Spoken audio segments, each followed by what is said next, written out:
Pinoy Sunday was kind of comedy. Yeah. It's about two Filipino workers Yeah.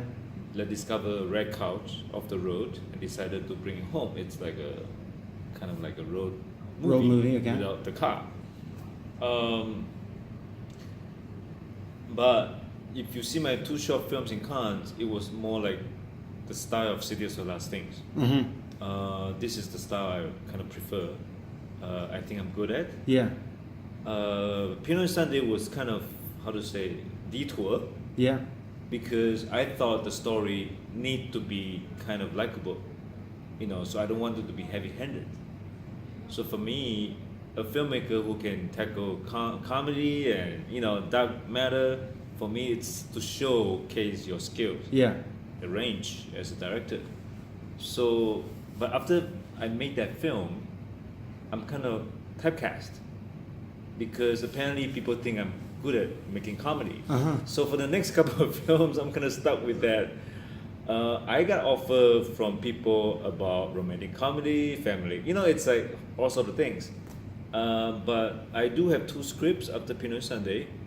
One is called Lonely Together. One is called this one. I was trying to get Lonely Together off the ground. Uh-huh. It's kind of like Thelma and Louise Yeah, in yeah, Taiwan. So I was kind of excited about this, and I was a bit ambitious Yeah. after the first feature because it won Golden Horse Best New Director Award, and suddenly you are like, oh cool, I should do something bigger. But I guess we had a lot of problems. I mean, up and down over the years, so it didn't happen. I was in debt, so I got to go and hurry up and make films to pay off my debt. So Uh-huh. that's why I didn't really go back to trying to focus on what I was doing Yeah. as auteur, as a director. It's more like, okay, I'm a director for hire. That's my job. Uh-huh. I can earn money, I can pay off my debt, so I kind of forget about where I come from. So after a while, I realized that I should just seriously concentrate on what I'm good at. City of the Last Things, and I've been developed on and off, even with Alexis. I mean, he was involved early on, but I just don't feel time was right. Yeah. So we were just, it was always like in the process of developing, but I guess it's like once every 6 months and so You come back to it. you come back, and after I made all the commercial films, I'm like, you know what, that's it, I'm done with this comedy thing. I don't want people to think I'm a comedy guy anymore, so I should go back to where I came from. Uh-huh. So that's why I took the City of Last Thing out. And I think the timing is right because I don't know if it's going to be this good if I made it 3 years ago, 4 years ago. Uh-huh. I think my skills got better and better after making all the craps. Yeah, yeah. Not craps, but commercial films or like mediocre films, whatever you call. And I think it's a learning process. And also, I went through a lot of career-wise. I went through a lot of up and downs. And this, because the character in the movie, it's kind of also went through a lot of tough times. Yeah, it's turmoil. So I think it's very easy for me to identify with what, with him. I mean, this film is not my biography, that's for sure. But Yeah. The way he encountered all sort of things, sometimes you don't know whether it's your problem or it's the world's problems, it's the fate that alter your decision about your life. So that's why when I made this film, I think the timing was right. If there's a lineage there, a connection there, aside from the Title? Yeah, exactly. Well, I love Paul's basically I like the way he writes. Uh-huh. It's very fluent, smooth, and also because all his stuff is very close to life. As if what he talks about is someone off the street, someone next door. Yeah. And the way I think his prose style is for me, it's very filming. He's a director also, Mm-hmm, mm-hmm. and every time I read his stuff, it's a lot of pictures, and also I like the way he's not very heavy on narrative. It's more about moments, you know. So I don't know if my film is heavily influenced by his style, but I just like the way he writes. And I read a book called In the Country of Last Things. So I really like the title, I really like the book. So when I made these films, I just thought that it might be cool to have a series of last things.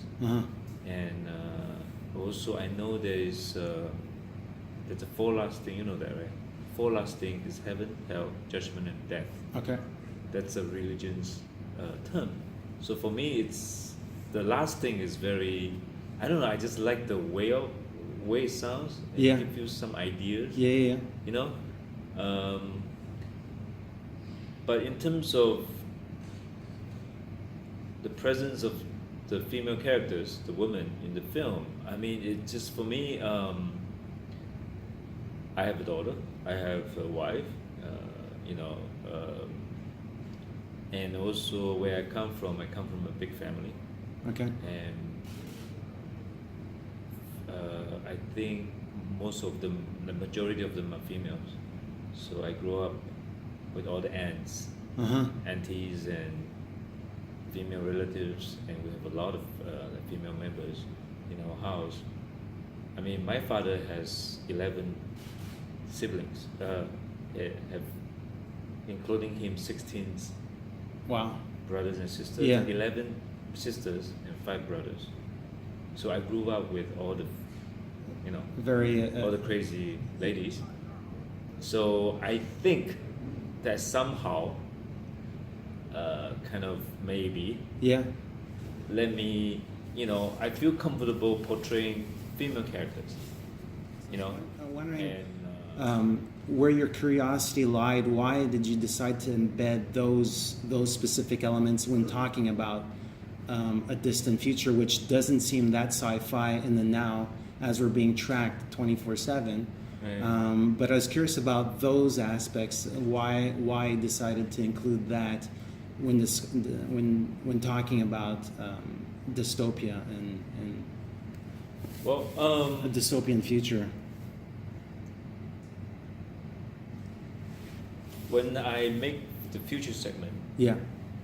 I was thinking about the future in present tense, because every time when we make a sci-fi futuristic film, we tend to look at the future from present point of view. We have a fantasy or illusion about what's going to happen in the future.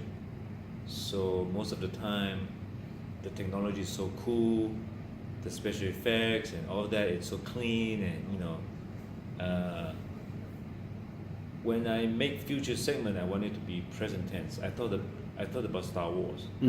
Star Wars was famous for its, we call used second-hand aesthetics. You know, R2D2, you know, they all looks really dirty. They are like a machine, but they've been, you know, they're out in the desert, they're so dusty. It's very, how to say, it's very, you can touch it. You know, it's nothing far away. Yeah, I understand. It's not far removed. Yeah, so it's like, if you look at your screen on your cell phone, it tend to be very dirty, greasy, with all the thumbs, right? That's why when I make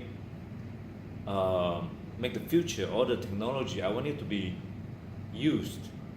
So you see all the screen on the bus, because there are a lot of passengers up and down. Of course, the screen will be kind of dirty. You know, you won't be like so clean because it's future. You know, this is what I was thinking. And also, I'm scared about future because we're basically a slave for cell phone right now. iOS, the new phone, new iOS system. If you don't upgrade it, you're gonna be, you know, going crazy. Can you not look at your phone like for 3 hours? We are slaves to this thing, right? Also the system, because system come with technology. I mean, government can use technology to track you down or try to control you. They've been doing it for a long time. So it's like, this is, you know, I don't think in the future we're gonna have, you know, I think human being is the main problem of trying to, you know, like losing themselves in the whole thing, because we don't control ourselves anymore. You know, so that's why my vision future is quite bleak. Bleak in a way it's not about there's a nuclear war, there's something. It just humans are destroying their own thing. You know? Yeah. So it's they are trapped by themselves, and also when we did research for all the things, we're trying to do research that we're trying to come up with stuff that it's already happened ongoing. You know, it's like like the clone thing, like the beauty shot thing. It's about plastic surgery, the drone, and even many years ago we don't realize that we can have this kind of thing, right? Yeah. Now I can imagine maybe many years later we'll have this. So this is what this is the when I wrote the script, I was thinking about trying to make sure everything is connected. The film stock that you selected was just floating out there. It was waiting almost for you to like come and rescue it. Yes. And I find that such an interesting narrative in itself. It's almost poetic. I wanted to shoot on 35. Yeah. Everyone said the device is dead. I'm like, you know what? No. It just, I don't like people to put the death sentence of something because the industry is sort of like deciding. Because the industry decide one day everyone should go to digital, and the way they announce it, it's like, oh, let's embrace digital instead of like as a choice. They basically just say the film is dead, so you should just come to digital. I shot Pinoy Sunday on my short film on 35, and then suddenly all the producer tell all the new young director, oh, it's so expensive to shoot on film. I know a lot of director wants to shoot on film, but because they rely on producer, the producer always like, sure, you can do it, but the thing is so expensive. But look, I'm a producer myself. I know the budget. The talent salary is more expensive than the film stars. And if you put all the departments, arts and whatever together, if you look at the whole thing, film stock is not expensive. Depends on how you look at it.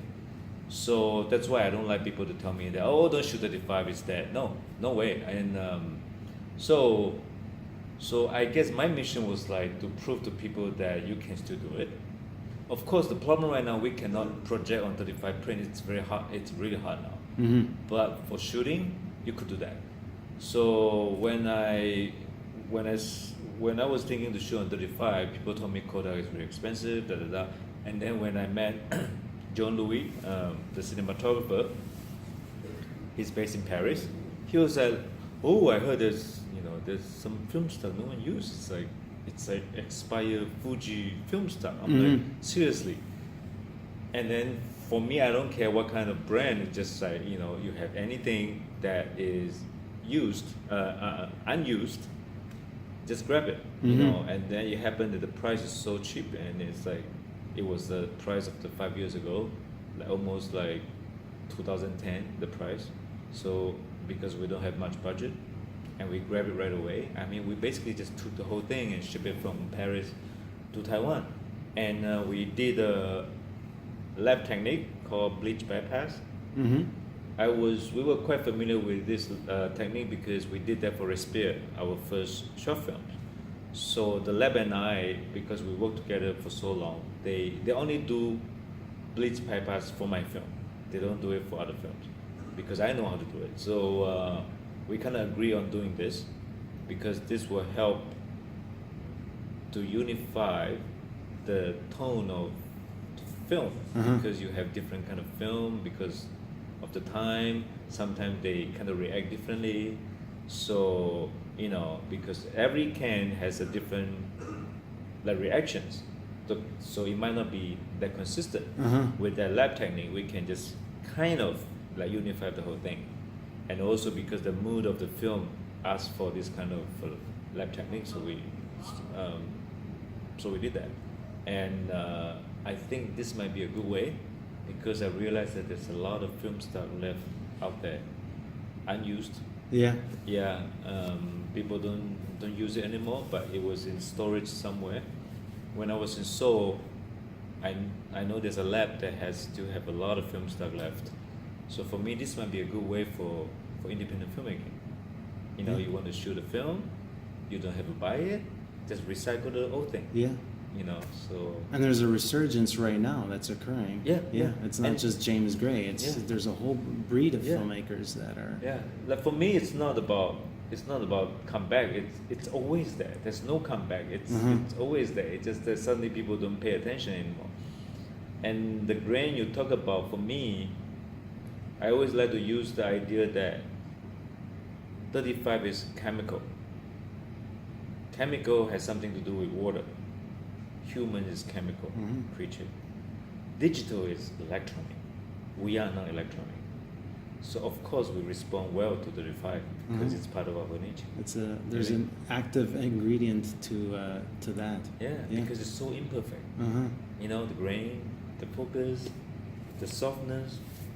It's how we look at the world. Yeah. I mean, electronic, digital, it's not how we look at the world. It's the computer looking at the world. It's the machine. It's the AI. You know, so we should stop being machine. Slaves to the machines. You know? We should- Yeah. Yeah. I was wondering if you could say anything about that yin and yang that we find in moral choices throughout all your characters in this film. If that's something that you were looking, a code that you were looking to insert. Right. For me, when we make decision, sometimes you're not sure whether it's right or wrong. You know, it just, I mean, it's not like whether it's right or wrong for the character. It's right or wrong for that situation. You know, we constantly making decision. I think all the characters in the film, books also, it's like they're always trying to make decision. For me, this is real life. Every day we make a lot of decisions, you know, and it will impact our future. We're the sum of choices, of decisions. That's what Yeah. we are. Yeah, and then for the mother, basically, there got to be a reason why she becomes a female gangster. But besides that, she's a mother, you know, and she have to abandon the son. But she's a woman, she's a mother, you know. She used to be a daughter. So for me, all of us has a lot of role. You know, I'm a son, I'm a father, I'm a husband. So it's like with so many roles you have to play in your life, you have to make a lot of decisions based on that depends on which identity you are. So it's gonna be hard to really keep your more, you know, like the value when you do things. It depends on the situation. It's like for me, the guy in the middle part, well, he have an affair with the French, one night stand with the French girl. Is it wrong? Of course it's wrong because he's married, but he has such a bad night. Maybe he should make himself better, you know, like sleeping with the girl for even one night. But this become the best memory of his life, you know. So every time you make a choice, you don't know whether it's good or bad, right or wrong, but it feel right that moment. You know, it could be just, it might not be very moral, but it's like the wife. Why is the wife looks like she doesn't regret the whole thing? You know, when she confront with the guy, she like, aren't you gonna talk to me? I mean, it's not like, oh, I'm sorry, you know. No, she's like, looks like she's okay with that. You know, I want all my character had that kind of moment because I don't like people to stereotype. Yeah, they're character layered. in the movie. There's complexities to each character. Yeah, and then I use that to let people to invest their own experience into those characters. It's like, why is she doing this? There got to be a reason, because I don't like my character gets stereotyped in the movie. You have to try to figure out whether, and the lady, on third part, it's every scene she's playing different, you know, when she's trying to get cigarette. Mm-hmm. When she's alone in the house, she's become pensive. Mm-hmm. You know, that's her way to go. You know, To navigate through her Yeah. world. She survives is what she's been doing all her life. Yeah, she's that's what she's good at. You know, she can run away from cops. You know, run in the maze, and you know, it's like that's how she act in real life. For me, we're not 100% always this way. Mm-hmm. Every moment when I talk to you, I'm like this. When I talk to them, it's like this is a lot of fun. Like, So congratulations on Thank you. the platform win in Toronto. Yes. Congratulations on a lot of acting nominations and the screenplay Yeah. nomination. Yeah. And we're going to be finding out the Yes. results in November.